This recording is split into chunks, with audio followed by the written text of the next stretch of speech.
Okay, so today we're going through the mechanicals. We're going to start with this electric furnace first. It's a Goodman. It's a model 830-10. You can tell on these by the serial number. The first four numbers. 1999 is when it was manufactured in the 8th month. So that's August.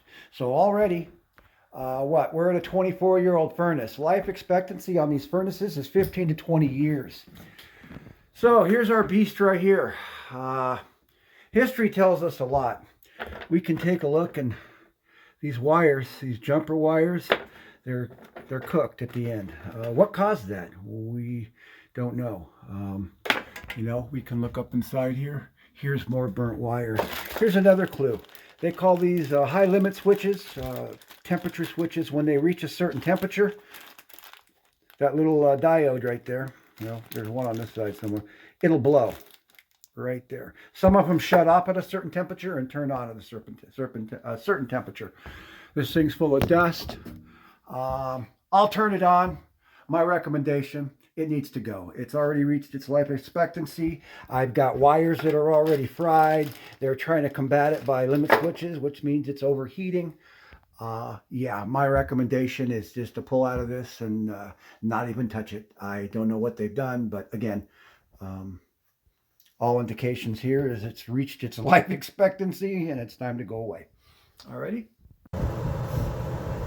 Okay, well, just for shits and giggles, I went ahead and powered her up, and she does run.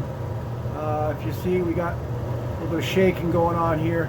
Generally, that's the squirrel cage being not balanced, usually due to dirt and dust, and that'll work on the bearings down there on the fan motor. But this has got to go. I wouldn't trust this with my family. We've already got electrical issues that have come up. So anyway, and I've had it going for a good 20 minutes, and it's blowing, I don't know, maybe a little bit above warm air. I don't know. So let's move on to the water heater. Water heater, got a 6-year warranty on it. We come over here to the serial number, and the same thing. You look in the serial number right here, and the first few numbers usually includes the date code. There it is right there. This thing was born in the year 1999, the 36th week. I don't even have to figure that out. It's a 6-year. So it's, again, well past its life expectancy. And another thing is I'm finding this Flow Guard gold pipe, which just looks crappy. It looks like that polybutylene shit that was recalled. Well, I did a quick search, and evidently there's a class action lawsuit against Charlotte Pipe due to the fact that this does the same stuff that the polybutylene does. I'm thinking just replace it with PEX. The resale value on that being updated will help. I just don't like this kind of plastic shit. I just don't like it. Anyway, that'll be an easy fix, and I'm definitely looking at a new water heater. I'm curious, doesn't look like the anode's ever been out of there, but I bet you that's magnesium, and that's interacting with the hydrogen sulfide and probably adding to the rotten egg hydrogen sulfide smell. I don't know. But I'm going to shut this down. I'm going to see how the well pump works. If it pumps water, they're an easy fix too. It looks fair out there, but let's just see how that works, and we'll go from there. But these are my findings so far. Replace this thing, replace this, get some new stuff in here, so you don't have to worry about it. Electrical issues really bother me, because with electrical, there's really no way of sensing it. They don't have an electrical detector, like a CO2 detector and stuff like that. All you got's a smoke alarm, and by then, electrical fire, it's too late.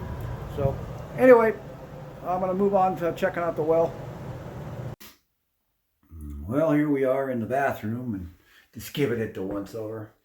Yeah, all this stuff has got to go. So the water, I see a lot of bleach, and that's usually to combat the hydrogen sulfide. Good news is the well pump works.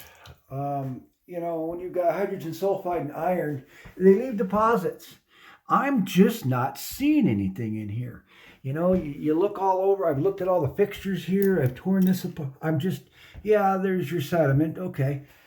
But that water heater has been in there since this thing was put in, in '99, and I'm just wondering if there's a magnesium anode in there, and the parts per million on that hydrogen sulfide, it's not enough to. It's enough to attack that anode and make stuff stink.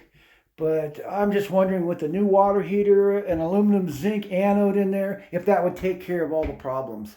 I don't know. I'm not going to even monkey with the hot water heater. It's just so old. It's 4 times its life expectancy.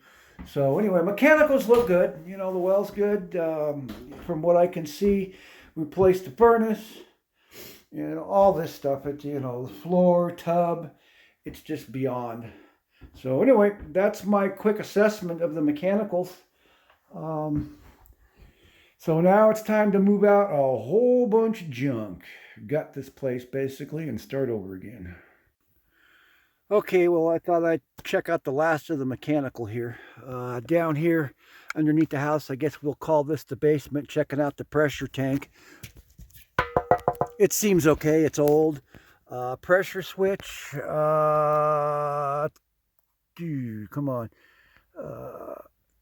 It's a 4060 switch. They used okay fittings. I'm looking at brass.